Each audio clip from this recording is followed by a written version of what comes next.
ఒక గత 2, 3 రోజుల నుంచి మనందరం కూడా చూస్తున్నాం. ఒక జిల్లా కలెక్టర్ ఒక రిపోర్టర్‌కి కాల్ చేసి బెదిరించటం, భయపెట్టాలనే ప్రయత్నం చేయటం. అతని మాట తీరనేది ఒక రౌడీలాగా ఉండటం అనేది మనం సోషల్ మీడియాలో చూస్తూనే ఉన్నాం.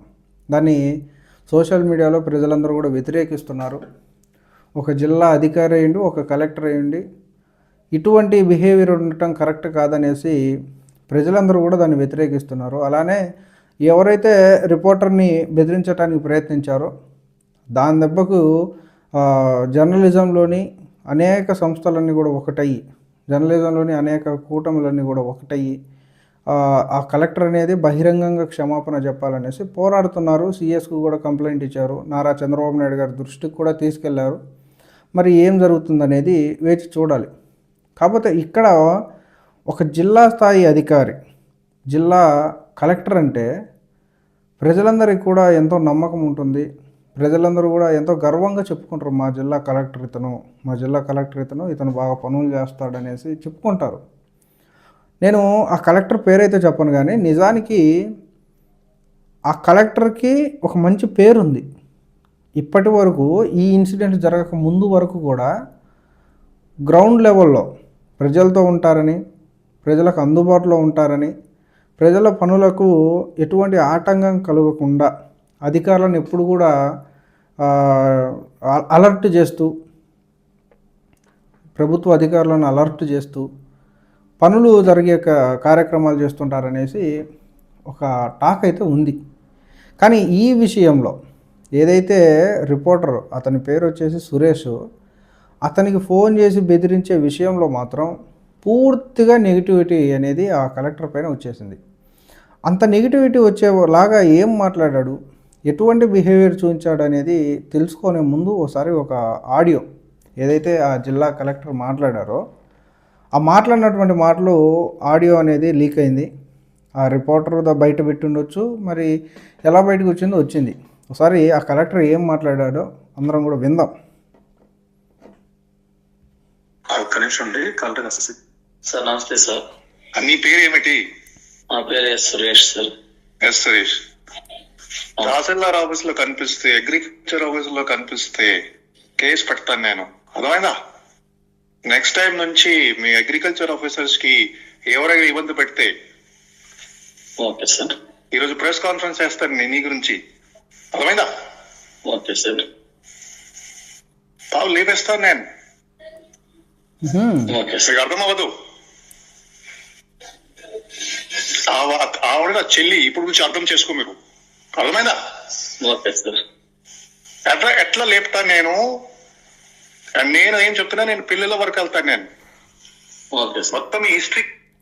అసలు ఒక జిల్లా స్థాయిలో ఉండి ఒక కలెక్టర్ సీట్లో కూర్చొని ఇటువంటి బిహేవియర్ అనేది అతని స్థాయిని దిగజార్చి కనిపిస్తున్నటువంటి వైనం.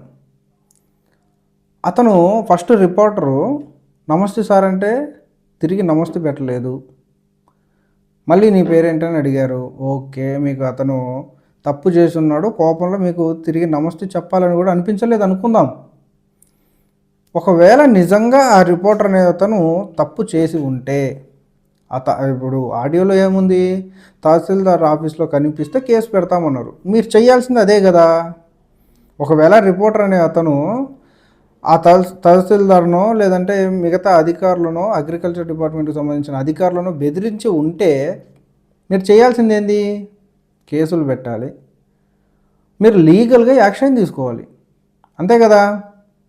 ఫోన్లు చేసి బెదిరించడం ఏంది? అసలు మీ స్థాయి ఏంది? ఒక జిల్లా లెవెల్ అధికారి, సాధారణ ఒక లోకల్ రిపోర్టరు, అతను మండల స్థాయి రిపోర్టరో లేదంటే కాన్స్టిట్యున్సీనో లేదంటే ఏ లెవెల్ రిపోర్టరో తెలియదు, కానీ సాధారణమైనటువంటి ఒక రిపోర్టర్కి కాల్ చేసి ఇదేనా మీ స్థాయి? ఇదేనా ఒక కలెక్టర్ అంటే? ఇంత ఇటువంటి మాటలా? సరే, అతన్ని వార్నింగ్ ఇచ్చారు, అతన్ని భయపెట్టాలనుకున్నారు. మీ పిల్లల వరకు వస్తానేంటి? పిల్లలు ఎందుకు వచ్చారు మధ్యలో? అసలు పిల్లలకు మీకు సంబంధం ఏంది? పిల్లలు ఎందుకు వచ్చారు మధ్యలో? నేను లేపేస్తాను. ఏ సెన్స్లో అన్నారు మీరు లేపేస్తానని? అసలు అంటే చట్టపరంగా కేసులు పెట్టి లేపేస్తా అన్నారా, లేదంటే పూర్తిగా అతన్నే లేపేస్తా అన్నారా? ఒక కలెక్టరే కదా మీరు. కలెక్టర్ అయ్యుండి ఈ స్థాయికి దిగుతారు మాట్లాడతారా? ఇది నేను ఎక్కడ చూడలే. అసలు పిల్లలు ఎందుకు వచ్చారు మధ్యలో? ఆయన పిల్లలతో మీకేం పని? వినండి, ఇంకా వినండి. కలెక్టరు, ఇతను కలెక్టర్, మీరు నమ్మాలి. ఏం చెప్తున్నా, నేను పిల్లల వరకు వెళ్తాను. నేను ఓకే సార్. మొత్తం ఈ హిస్టరీ కనుక్కొని ఓకే సార్. మీ అక్రెడిషన్ కూడా చేస్తారు. ఆ విషయాలందరూ రిపోర్టర్ కూడా చెప్పు. Okay sir. ఈ అక్రిడేషన్ అనేది ఇది ఇప్పుడు పెద్ద రాజకీయమైంది. అసలు అక్రిడేషన్ కూడా తీసేస్తుంటున్నాడు. అసలు పూర్తిగా అసలు అక్రిడేషనే తీసేయండి సార్. అసలు అక్రిడేషన్ అనేదే వద్దు, తీసేయండి అక్రిడేషన్. దీనివల్ల వీళ్ళు కూడా కొట్టుకొని వస్తున్నారు. రిపోర్టర్లలో వీళ్ళు కూడా కొట్టుకొని వస్తున్నారు. ఆ రిపోర్టర్, నాకు అక్రిడేషన్ ఉంది, నేను సీనియర్ను, నీకు అక్రిడేషన్ లేదు, నువ్వు కొత్తగా వచ్చినావు, నీకు అక్రిడేషన్ లేదు కాబట్టి వాల్యూ లేదు. అధికారులు అట్లానే అయ్యారు, వీళ్ళు ఇట్లానే అయ్యారు. అసలు అక్రిడేషనే తీసేయండి, అతనికి కాదు, పూర్తిగా అక్రిడేషన్ అనేది తీసేయండి.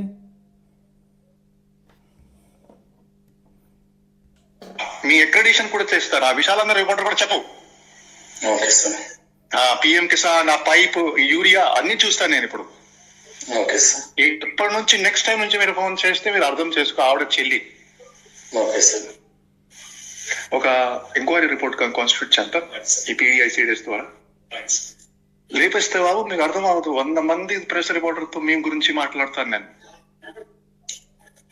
అర్థమైనా? ఆ వాయిస్ ఏనండి, ఆ వాయిస్ ఏనండి ఒకసారి. అంత బెదిరించే ధోరణి ఏంది? ఇప్పుడు నాకు అర్థం కాని విషయం ఏంటంటే, మీరు ఒక కలెక్టరే కదా. నేను ఒక వీడియోలో చూశాను, ఒక కోర్టుకు వెళ్ళినటువంటి ఒక కలెక్టరు, అతని డ్రెస్ సెన్స్ అనేది బాగాలేదని జడ్జి అతనికి వార్నింగ్ ఇచ్చాడు. ఏం మీ అవతారం ఏంది, మీరేంది, మాకే భయం వేస్తుంది, ఒక డిస్ట్రిక్ట్ మేజిస్ట్రేట్ అంటే ఎలా ఉండాలి అనేసి గడ్డి పెట్టి పంపించింది కోర్టు. మరి మాట తీరున్న మిమ్మల్ని ఏమనాలి? అధికారం అనేది చేతిలో ఉంటే మీ మీ మీ విధి విధానాలు అనేది మారిపోతాయా? ప్రజలు ఇంతవరకు పోలీసులను మాత్రమే నమ్మరు, ఎందుకంటే వాళ్ళు బెదిరిస్తుంటారు, భయపెడుతుంటారు అని ఒక నమ్మకం అనేది ఏర్పడింది. ఇప్పుడు మీ మాటల వలన ప్రజలు ఏం తెలుసుకోవాలి? ప్రజలు ఎంత కఠినంగా మారాలి? అర్థమైందా?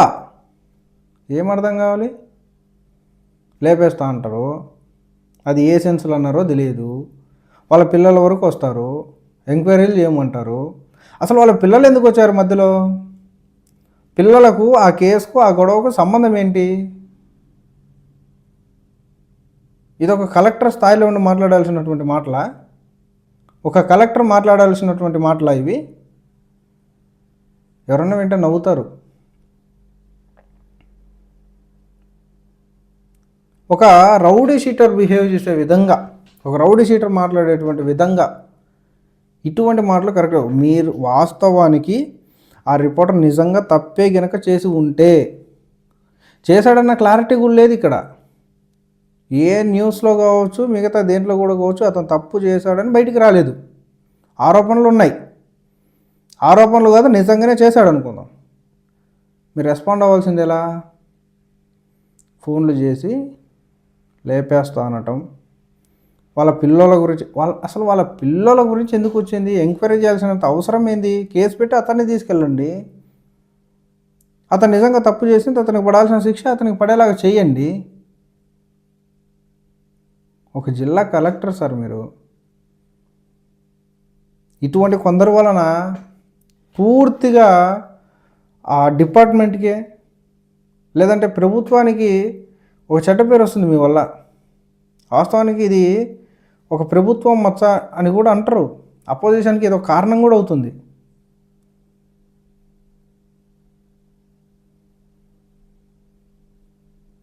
దీన్ని ఎలా తీసుకోవాలనేది ప్రజలకు అర్థం కావట్లేదు. మనం ఎక్కడ కూడా ఏ కలెక్టర్ కూడా ఇటువంటి విధంగా ప్రవర్తించిన విధానం, ఇటువంటి విధంగా మాట్లాడినటువంటి మాటలు మనం ఎక్కడ కూడా చూసి ఉండం. అసలు బెదిరించే ధోరణి ఏంది? భయపెట్టాలనే ప్రయత్నం ఏంది? వాళ్ళ పిల్లల గురించి మీకెందుకు? జరిగిన తప్పేంది? మీరు చేయాల్సినటువంటి నెక్స్ట్ స్టెప్లు ఏంది?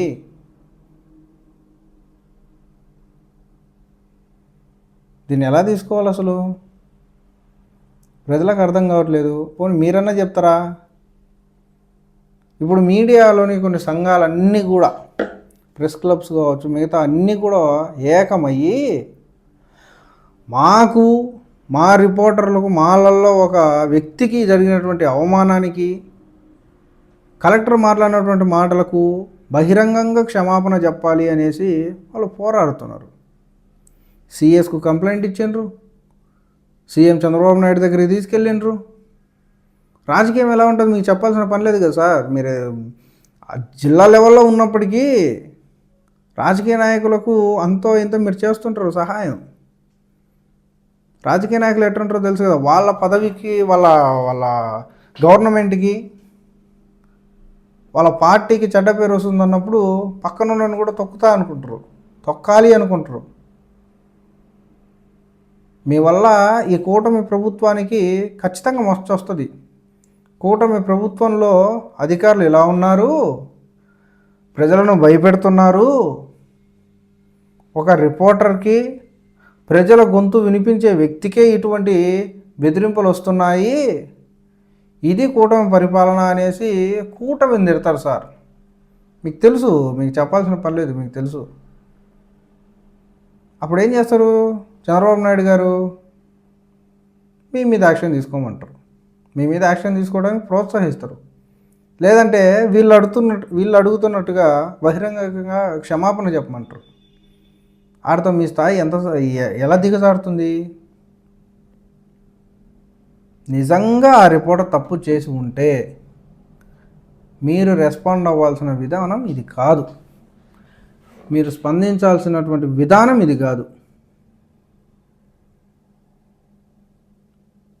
ఒక జిల్లా లెవెల్లో ఉండి ఇటువంటి చర్యలకు పాల్పడుతుంటే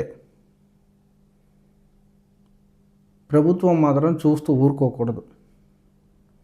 తప్పకుండా కఠినమైన చర్యలు తీసుకోవాలి.